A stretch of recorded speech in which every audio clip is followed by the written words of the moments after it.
অবশেষে নিজের viral video নিয়ে মুখ খুললেন অভিনেতা সাহেব ভট্টাচারিয়া।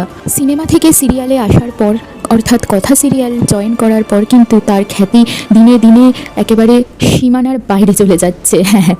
আসলে কথা সিরিয়ালটা দর্শকরা এতই পছন্দ করে নিয়েছে যে চারিদিকে এখন সাহেব আর সুস্মিতাকে নিয়ে সাড়া পড়েছে। তাদের কেমিস্ট্রি এতই ভালো লেগেছে দর্শকের যে তাদের রিল লাইফ থেকে রিয়েল লাইফেও তারা চায় যেন বিয়ে করে তারা একসাথে থাকে। তাই যাকে নিয়ে এত চর্চা তাকে নিয়ে একটু বেশি চর্চা হবে না? তো সেই জন্য সাহেবের রিসেন্টলি একটা ভিডিও ভাইরাল হয়েছে, যেটি একটি সেক্স রিলেটেড নিউড ভিডিও। আজই ছিল তার তবুও ভালোবাসি বলে একটি সিনেমার প্রেস মিট। তো সেইখানেই সাহেব এই ভাইরাল ভিডিও নিয়ে মুখ খুললেন সাংবাদিকদের প্রশ্নে। তিনি বললেন যে এই ভিডিওটি সম্পূর্ণভাবে আমাকে ফাঁসানোর চেষ্টা করা হচ্ছে। এছাড়াও আমি সাইবার ক্রাইম ডিপার্টমেন্ট এবং পুলিশকে সমস্তটা জানিয়েছি, তারা খতিয়ে দেখার চেষ্টা করবে এই বিষয়টি।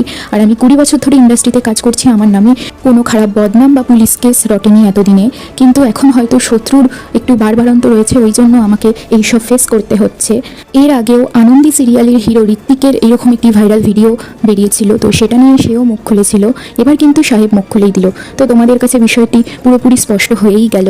তো বন্ধুরা, তোমরা কারা কারা মনে করো যে এই ভিডিওটা সত্যি নাকি মিথ্যে? তো সেটা কমেন্টে জানিও।